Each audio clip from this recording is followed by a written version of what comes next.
नमस्कार। News our के खास कार्यक्रम में आपका स्वागत है। मैं हूं देवेंद्र कुशवाहा। 7 सितंबर को दक्षिण भारत के कन्याकुमारी से शुरू हुई राहुल गांधी और कांग्रेस पार्टी की भारत जोड़ो यात्रा 23 जनवरी को 136 दिन बाद 14 राज्यों का सफर करते हुए श्रीनगर में समाप्त हो गई।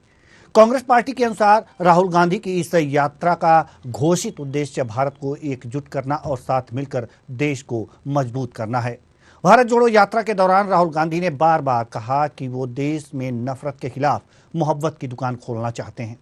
यात्रा के दौरान जगह जगह भाषण देते हुए और मीडिया से बात करते हुए राहुल गांधी ने केंद्र सरकार पर निशाना साधा और बेरोजगारी, महंगाई, भारत के सीमा क्षेत्र में चीन के दखल का मुद्दा उठाया। रविवार को राहुल गांधी की यात्रा समाप्त हो गई। इस यात्रा से पहले कई सवाल थे।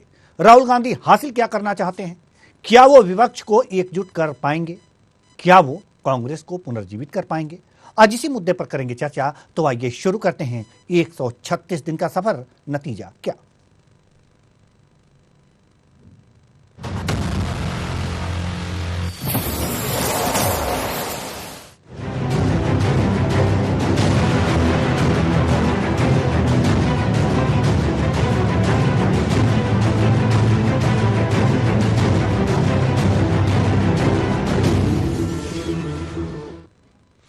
राहुल गांधी ने करीब 4000 किलोमीटर की यात्रा की है।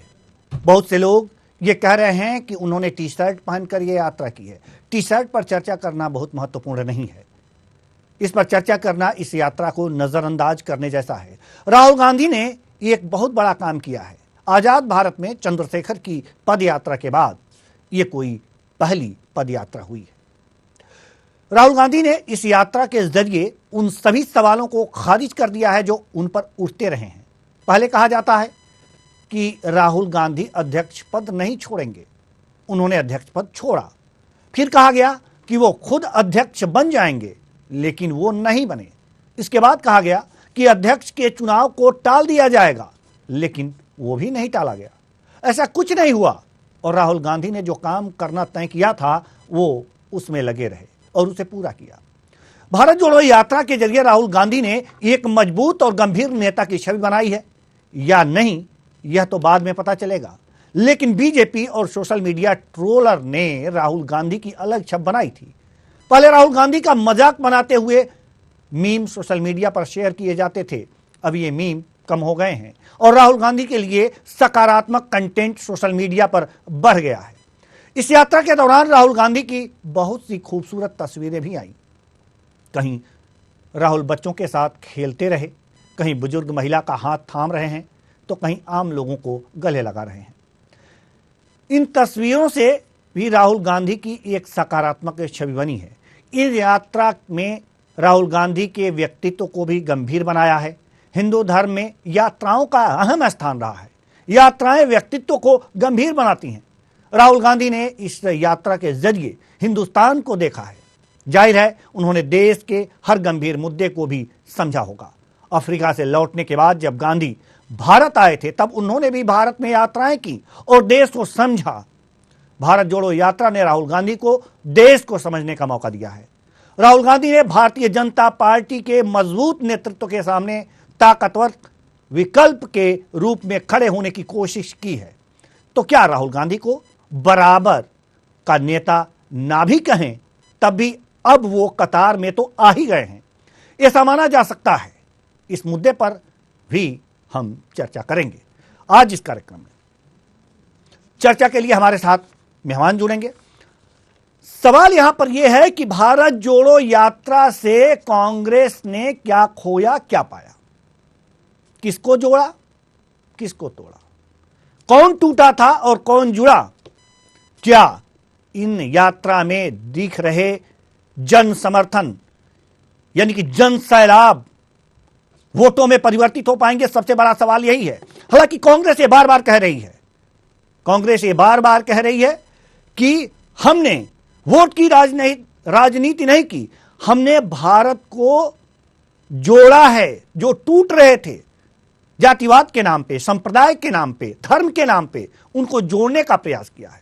कितना जोड़ पाए हैं इस पर भी चर्चा होगी।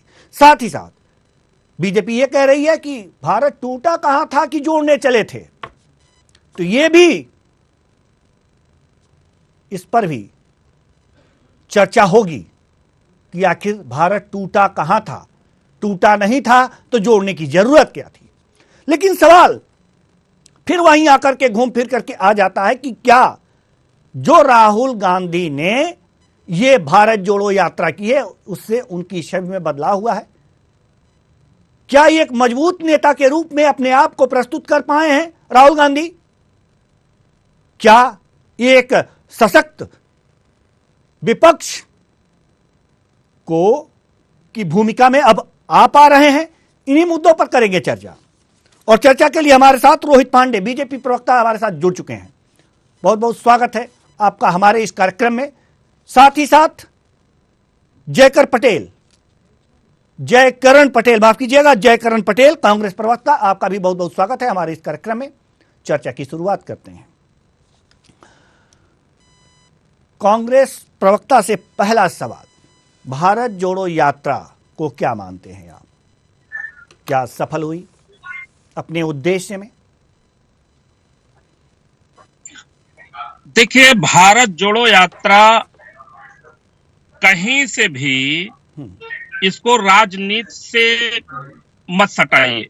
भारत जोड़ो यात्रा इसलिए सफल रही कि इसका मात्र एक उद्देश्य था कि भारत को एकजुट करना, भारत में फैली नफरत को मिटाना, भारत में जो असामता है उन सबके दिलों को जोड़ना। कभी भी आपने देखा होगा कि जब कोई देश के लिए काम करता है तो वो छोटा बना या बड़ा बना ये मुद्दा नहीं बनता। देश के लिए लड़ाई लड़ने वाला आदमी, नेता, कार्यकर्ता, वो नायक के रूप में उभरने का काम करता है। आज माननीय राहुल गांधी जी इकलौते एक ऐसे नेता बनने का काम किए हैं जो देश के लिए इतनी लंबी यात्रा करने का काम किया और बिना किसी राजनीतिक चर्चा के, बिना किसी कांग्रेस की चर्चा के, बिना किसी वोट मांगे हुए देश के लोगों ने जो समर्थन देने का काम किया, हाथों हाथ लेने का काम किया, इससे पूरे देश को ये पता हो गया कि अगर जो हमारे देश को कोई चला सकता है, कोई बचा सकता है तो उसका नाम राहुल गांधी है। ठीक है, आपने पहले ही कहा कि इसे राजनीति के चश्मे से ना देखा जाए, इसे राजनीति के रूप में ना देखा जाए। हमें आप ये बताइए कि यह यात्रा किस पार्टी ने किया था? बताइए हमें। आपके माध्यम से कहना चाहता हूँ जी, जो हम पूछ रहे हैं जवाब वो दीजिए सर। ठीक बात है। मैं कहना चाहता हूँ कि क्या माननीय राहुल गांधी जी ने कभी अपने प्रेस वार्ता में या कभी जनता से कांग्रेस के लिए वोट मांगा इस यात्रा में? कांग्रेस, या हमें आप ये बताइए, कांग्रेस एक राजनीतिक पार्टी है या सामाजिक संस्था? नहीं, वो राजनीतिक पार्टी है। लेकिन भारत जोड़ो यात्रा किसने शुरू किया था? कांग्रेस ने या किसी और सामाजिक संस्था ने? भारत जोड़ो यात्रा कांग्रेस के लीडर हैं, पूर्व राष्ट्रीय अध्यक्ष हैं, माननीय राहुल गांधी जी ने शुरू किया था। लेकिन जब यात्रा शुरू हुई कांग्रेस तो से इससे कोई लेना देना नहीं है? कांग्रेस से इससे कोई लेना देना नहीं है?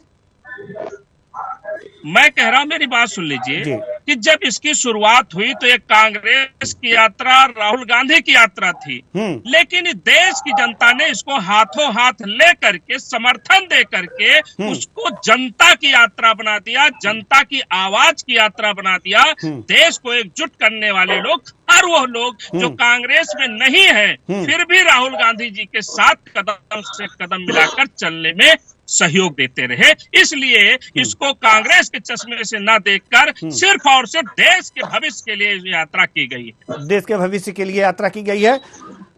रोहित पांडे जी, इसे कांग्रेस के चश्मे से ना देखा जाए, देश के हित के चश्मे से देखा जाए।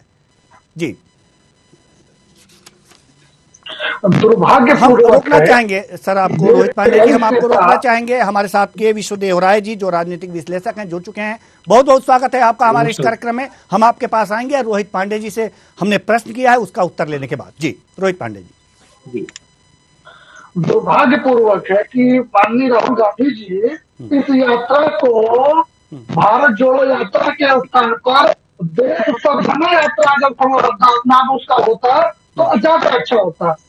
इस यात्रा के माध्यम से राहुल गांधी जी केवल एक काम किए हैं कि देश में अलग अलग जगह जैसे पादरियों से मिलने का काम किया है, जाट पुनैया जैसे पादरी से उन्होंने मुलाकात की।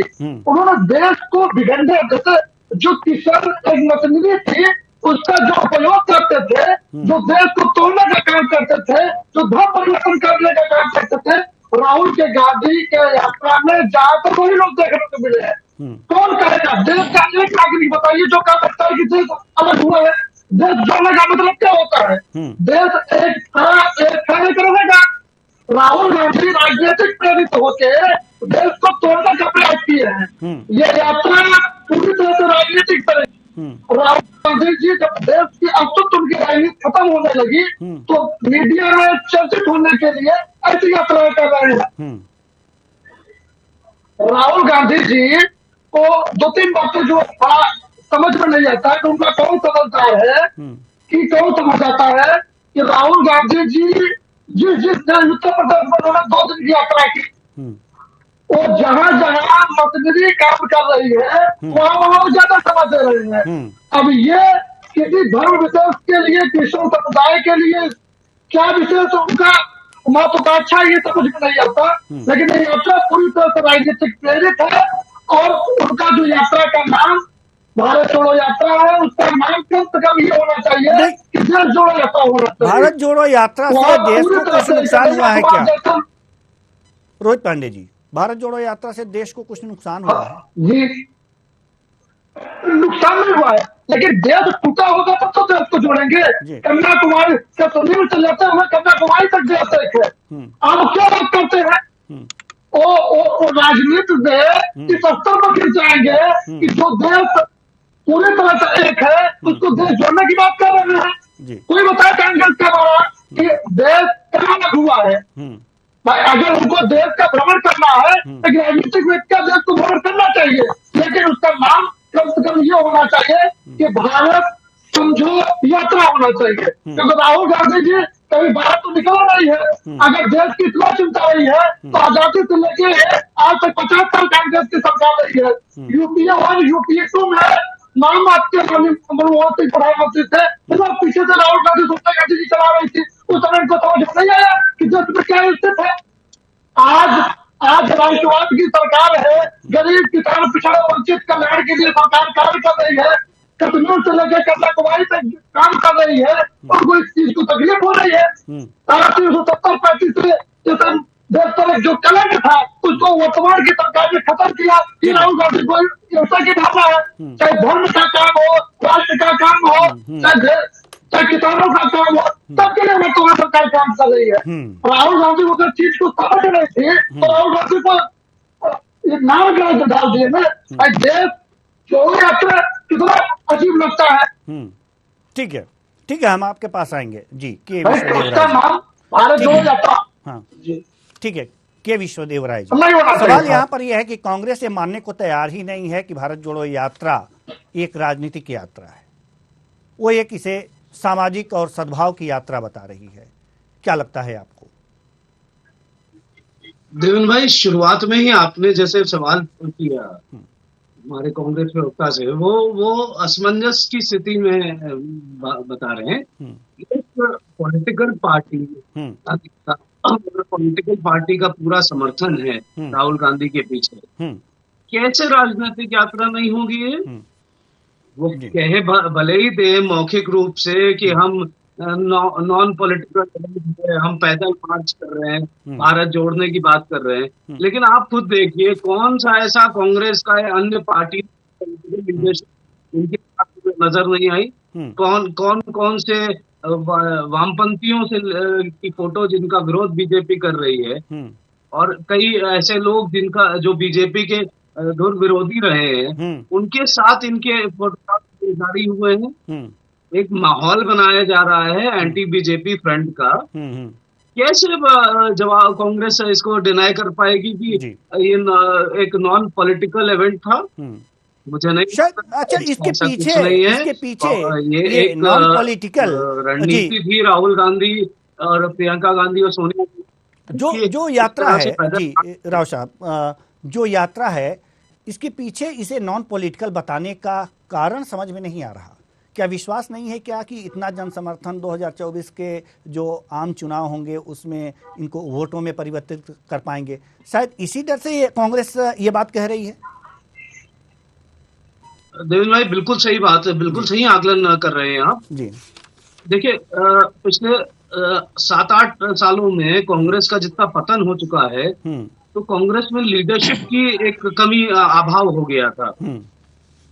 मल्लिकार्जुन खड़गे जी के इलेक्शन के बाद शशि थरूर जी हुआ कांग्रेस पार्टी में दशकों बाद, तो एक कांग्रेस की रणनीति बन गई है अब। राहुल गांधी जिस तरह पैदल मार्च कर रहे हैं कन्याकुमारी से लेके कश्मीर तक, कश्मीर में अंत में क्लोजिंग में उन्होंने बयान भी दिया कि हमें जितना प्यार मिला है जनता से उसके बाद जनसभाएं करेंगे सब जगह। कांग्रेस पार्टी जनसभाएं करेगी हर प्रदेश में, हर जिले स्तर में।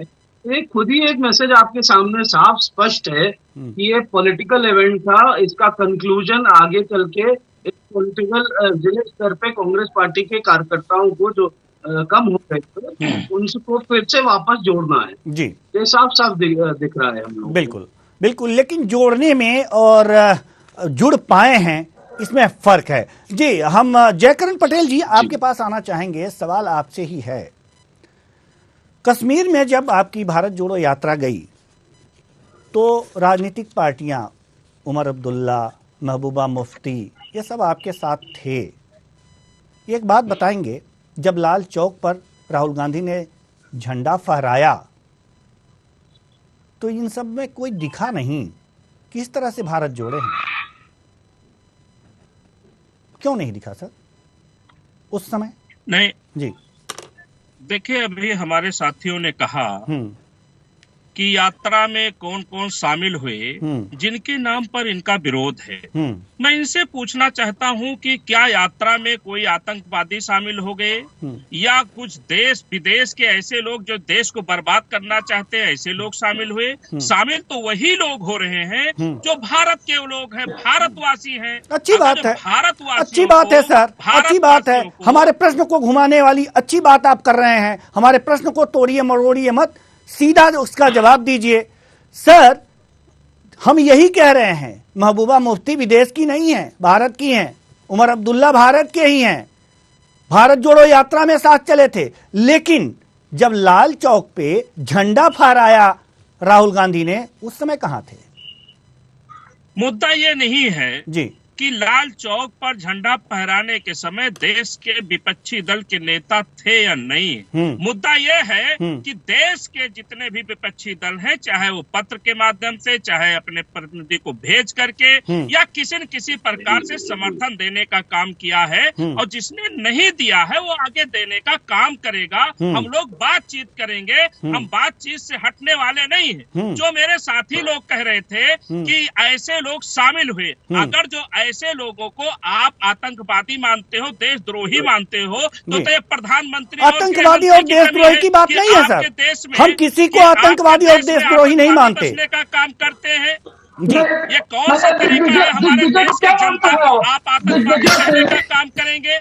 हमारे देश के नेताओं को आप आतंकवादी कहने का काम करेंगे? देशद्रोही, राष्ट्रद्रोही कहने का काम करेंगे? हमारे एक साथी कह रहे थे कि आजादी के समय आजादी की बात कर रहे थे। मैं उनसे कहना चाहता हूँ कि आजादी के समय भाजपा और संघ ये अंग्रेजों की मुखबिरी में जुटे थे, उनसे पेंशन लेने में व्यस्त थे, अंग्रेजों के सैनिक के रूप में काम कर रहे थे। जब इस देश के दीवाने जयकरण जी, नेता पटेल साहब अपनी देखिए, बोलते बोलते आपको भी खांसी आ रही है और मुझे भी। मुद्दे पे बोला जाए तो बेहतर है। कहां ब्रिटिश जमाने में चले गए हम लोग। आज भारत जोड़ो यात्रा की बात कर रहे हैं। करीब 4000 किलोमीटर की यात्रा हुई है सर जी, करीब 4000 किलोमीटर की यात्रा हुई है सर। ये अच्छी बात है अच्छी बात है, लेकिन जवाब दीजिए वो जो मैंने प्रश्न किया है। अगर भारत जोड़ने निकले थे राहुल गांधी तो ये लोग भी आए, जुड़े आपसे, लेकिन जो तिरंगे वाली बात थी उस पर भी जुड़े रहना चाहिए। तिरंगे वाले बात पर आपके साथ आने वाले लोग पीछे क्यों दिखाई, पीछे भी नहीं दिखाई दिए, आज दिखाई ही नहीं दिए, क्यों? पीछे कोई नहीं है। आप पत्रकार हैं, एंकर हैं, आप समझ सकते हैं कि पीछे कोई नहीं। अगर जो पीछे कोई होता तो नहीं सर, पीछे भी नहीं थे, हमने गलत बोल दिया, आपसे माफी मांगते हैं। पीछे भी नहीं दिखे झंडा फहराने लाल चौक पर, क्यों? ठीक बात है, वो ठीक आपकी बात है। मैं आपके माध्यम से कहना चाहता हूं कि अगर जो इन सबका समर्थन ना होता, देश के लोगों का समर्थन ना होता, तो जो इतनी भारी दूरी में ये जो जन सैलाब उतरा है, उमड़ा है, शायद ऐसा संभव ना हो पाता। आप जानते हैं एक दिन के कार्यक्रम करवाने के लिए पूरी पार्टियां मैनेजमेंट के लिए जुट जाती हैं। इतनी लंबी यात्रा, इतने लंबे समय में, और कभी भी जनता का हुजूम कम नहीं हुआ। जहां भी राहुल गांधी जिस रास्ते से गए, उस रास्ते का गरीब, मजदूर, किसान, अमीर, गरीब, हर आदमी राहुल गांधी जी को हाथों हाथ लेने का काम किया। इससे लगता है कि वर्तमान व्यवस्था से देश की जनता त्रस्त है। आप देखे होंगे, आज अभी कुछ साथी मेरे कह रहे थे, किसानों की बात कर रहे थे। किसान अगर जो काला कानून ये लाए, वही भाजपा है कि काला कानून लाए तो उसके फायदे गिना रहे थे, वापस करे तब भी फायदे गिना रहे थे। आज इस देश में मजदूर भी आत्महत्या करने को मजबूर है। महिलाओं का सुरक्षा पर कोई आवाज उठाने वाला नहीं है, महंगाई पर कोई बात करने वाला नहीं है। इन्हीं सब मुद्दों के लिए जो ऊंच नीच की खाई है, आपने देखा होगा इस देश में जहां पर दलित, पिछड़ा, आदिवासी, अल्पसंख्यक जो भारी मात्रा में है, उनके ऊपर जिस प्रकार से अत्याचार हो रहा है, इस नफरत को मिटाने के लिए कि हमारा दलित मारा न जाए, हमारा अल्पसंख्यक जलाया न जाए, हमारे आदिवासियों का घर उजाड़ा न जाए, हम इस पे भी आएंगे सर, हम इस पे भी आएंगे और इस पे भी प्रश्न करेंगे आपसे। हम इस पे भी आ रहे हैं सर, आपके पास आ रहे हैं सर, आपके पास आ रहे हैं सर, आपके पास आ रहे हैं। इस पे भी प्रश्न है मेरे पास। के विश्वदेव राय जी, आप कुछ कहना चाह रहे थे? भाई, मैं सिर्फ एक बात, इनकी दो बातें कहूंगा। पहला तो विपक्षी पार्टियां, आप खुद कह रहे हैं, सब एकजुट हुई इस यात्रा में। इससे साफ नजर आता है सबको, कोई आंखों पे पट्टी नहीं बांधे है, सबको दिख रहा है कि ये पॉलिटिकल इवेंट को एक गठजोड़ बनाया जा रहा है, एक फ्रंट बनाया जा रहा है आने वाले 2024 के चुनाव का। ये पृष्ठभूमि पहली है, जैसे भाई आपने भी कहा। दूसरा, लाल चौक की बात आपने बहुत सटीक बोली है जैन भाई जी। लाल चौक पे जब झंडा फहराया राहुल गांधी ने, ना उमर साहब आए, ये सब कहीं कोई नजर नहीं आए। क्या दर्शाता है ये? जी, कश्मीर में कभी इन लोगों ने भारत के झंडे को फहराने का समर्थन नहीं दिया है। बिल्कुल, इस पर ये बहुत बड़ा सवाल है। ये इसका जवाब कांग्रेस पार्टी को सोचना चाहिए इस विषय में। बिल्कुल जी। रोहित पांडे जी, हम आपके पास आना चाहेंगे। क्या कहेंगे आप इस यात्रा के बारे में जो कश्मीर में हुआ? महबूबा मुफ्ती और उमर अब्दुल्ला तो साथ साथ रहे, लेकिन झंडा फहराने में साथ नहीं आए। बीजेपी क्या सोचती है इस बारे में? देखिए, इस यात्रा में मैं बता रहा हूँ, इस यात्रा पूरी तरह से इस प्रकार से था कि राष्ट्र के प्रति किसी कोई चिंता नहीं है, देश को छोड़ने किसी कोई चिंता नहीं है। भारतीय जनता पार्टी का कौन विरोध कर सकता है, चाहे राष्ट्र का विरोधी हो। मुफ्ती मोहम्मद अली क्या कहते थे, उमर अब्दुल्ला जी क्या कहते थे, वही बयान दिग्विजय का है कि सेना पर अभी हर में सवाल उठा रहे हैं। इस यात्रा का एक मकसद था कि देश के आप विपरीत कितने भी हो, आप भारतीय जनता पार्टी वो तमाम सरकार के आप विरोधी होने चाहिए। देश से कोई मतलब किसी को नहीं है, न राहुल गांधी को मतलब है, न कांग्रेस को मतलब है, न किसी को मतलब नहीं है। ये यात्रा इसलिए था कि वर्तमान सरकार, राष्ट्रवादी सरकार, मोदी और भारतीय जनता पार्टी के लिए वर्तमान सरकार की जीत के खिलाफ आप राष्ट्र विरोधी है या नहीं हो, किसी दूसरा है, लेकिन इस यात्रा में वो सब लोग इकट्ठे हो गए हैं। लेकिन कोई गलत मुद्दा तो उठाया नहीं कांग्रेस ने। रोहित पांडे जी, कांग्रेस ने कोई गलत मुद्दा तो उठाया नहीं। बेरोजगारी, महंगाई, जातिवाद, संप्रदायवाद, इसी सब का मुद्दा उठाया इन्होंने। वो क्या कहते थे जी, वो यही कहते थे जी कि अगर धारा 370-35 से खत्म हो जाएगी, खून की नदियां बह जाएंगी, एक तिरंगा कोई उठाने वाला नहीं रहेगा। वो आपकी यात्रा में दिक्कत क्या है ना रोहित पांडे जी, बुरा मत मानिएगा, मेहमान हैं आप हमारे। पार्टी के सबसे बड़ी रोहित पांडे जी, बुरा मत मानिएगा, और जय नारायण जी तो बुरा मान ही नहीं रहे हैं। छवि भी उनको चाहिए।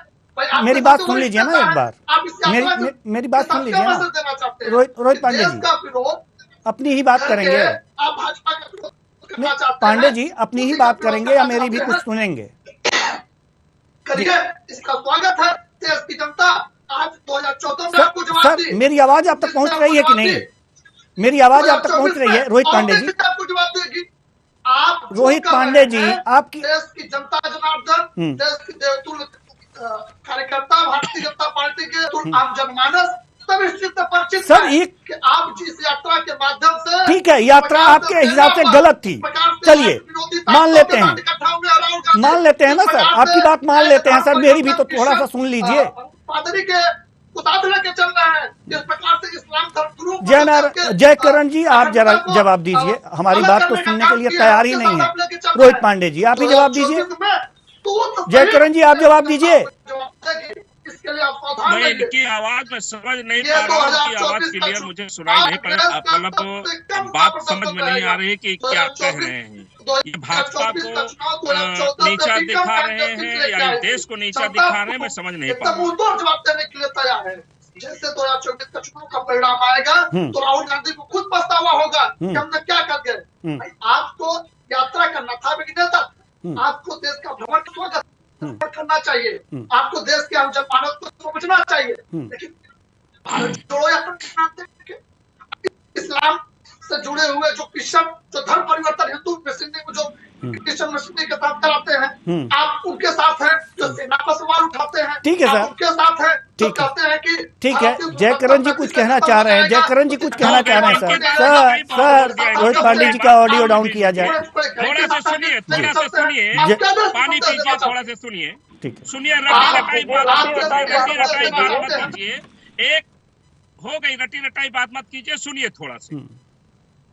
देखिए, जिस प्रकार से ये मित्र कह रहे हैं कि माननीय राहुल, थोड़ा सा मैं इनकी आवाज के लिए नहीं, लेकिन मोटी मोटा जो मैं समझ पा रहा हूँ कि राहुल गांधी जी को ये करना चाहिए, राहुल गांधी जी को वो करना चाहिए, देश की बात समझना चाहिए। वही समझने के लिए जब संसद हमारी बात नहीं सुन रहा है, देश की ज्यादातर मीडिया देश की जनता की आवाज को नहीं सुन रही है, और तमाम संस्थानें मुरीद बनी बैठी हुई हैं, तो किसी भी नेता, किसी भी सामाजिक कार्यकर्ता के लिए, किसी भी देश हित के कार्यकर्ता के लिए सड़क पर उतरने से ज्यादा कुछ नहीं है। आपके मोदी में अगर जो हिम्मत है तो उनसे कहिए, आपके मोदी में अगर जो हिम्मत है तो उनसे कहिए कि 8 साल सरकार बनाने के बाद देश में दिल्ली में बैठ करके जनता के द्वारा लिए गए फैसले या ट्रंप के द्वारा लिए गए फैसले पर प्रेस करके बताने का काम करेंगे कि देश के हित में उन्होंने क्या क्या करने का काम किया है, या पूरा समय उन्होंने पानी को। आप दोनों की आवाज समझ में आ नहीं रही है, आप दोनों की आवाज समझ में आ नहीं रही है। और माफ कीजिएगा, हमारे पास समय की कमी है, इसलिए के विश्वदेव राय जी के पास जाना चाहेंगे और उनसे अंतिम सवाल यही करेंगे कि जिस तरह से रोहित पांडे जी, सिर्फ आपको बोलने दिया जाए क्या सर? डिबेट की कुछ मर्यादाएं भी होती हैं, और आप एक संस्कारित पार्टी के प्रवक्ता हैं, उम्मीद आपसे ये नहीं है। क्योंकि देश को ठीक है सर, ठीक है सर, ठीक है सर, आप सुनना ही नहीं चाहते ना रोहित पांडे जी। के विश्वदेव राय जी, सवाल आपसे यही है कि जो सही है उसे कांग्रेस मानने के लिए तैयार नहीं। ये पॉलिटिकल यात्रा थी, ये गले से उतार नहीं रही है, और इस यात्रा में जो मुद्दे उठाए गए उस पर जवाब देने को बीजेपी तैयार नहीं। ऐसे में क्या जनता क्या सोचे, हम और आप जैसे लोग क्या सोचे? इसमें सोचना तो एक अलग बात होगी। इसमें हम लोग यही समझ सकते हैं कि एक पॉलिटिकल यात्रा थी जिसको जो 2024 के इलेक्शन के लिए एक लॉबिंग चल रही है कि राज्यों में जो पार्टियां हैं, राज्यों के जो नेता हैं, वो कांग्रेस के साथ कैसे गठजोड़ बनाए और कैसे हम लोग आगे की 2024 की राजनीति में राजनीतिक पटल पे भाजपा का सामना करें। इसमें राहुल गांधी का प्रोजेक्शन भी हो रहा है कि राहुल गांधी को प्रोजेक्शन किया जा रहा है प्रधानमंत्री का पद उनको के दावेदार हैं। इस तरह का भी एक विश्लेषण बीच में आया था। तो इसमें हम भाजपा की जो रणनीति है वो यही है कि इस यात्रा को हम बिल्कुल नेग्लिजिबल, बिल्कुल गलत दिखा दें और 2024 में तो प्रधानमंत्री मोदी जो है वही हमारे चेहरा होंगे। जितनी कश्मकश चल रही है सब तरफ, एक तरफ थर्ड फ्रंट में तेलंगाना के केसीआर साहब है जो अलग पार्टी है, तो ये सब एक पॉलिटिकल मूवमेंट चल रहा है 2024 के लिए। इसके आगे कुछ नहीं देखना चाहिए, उसी तरफ से देखना चाहिए हम सभी लोगों। जी, इससे आगे नहीं देखना चाहिए हम सभी लोगों को। तो बहुत बहुत धन्यवाद तीनों मेहमानों का। तीनों मेहमान आए और अपने अपने विचार साझा किए। तो कुल मिलाकर के यह देखा जा रहा है कि वास्तव में 136 दिन का सफर तो हुआ, लेकिन इसका नतीजा 2024 में मिलेगा। हालांकि ये पॉलिटिकल यात्रा थी, क्योंकि एक राजनीतिक पार्टी ने यह यात्रा अरेंज की थी और एक राजनेता ने यह यात्रा की थी। इसलिए भले ही कांग्रेस ये कहे कि यह पॉलिटिकल यात्रा नहीं है, इसके पीछे कुछ भी कारण हो, यह पॉलिटिकल यात्रा ही मानी जाएगी। लेकिन इस यात्रा की सफलता और असफलता आने वाला समय बताएगा। फिलहाल इस कार्यक्रम में इतना ही। मुझे दीजिए इजाजत। नमस्कार।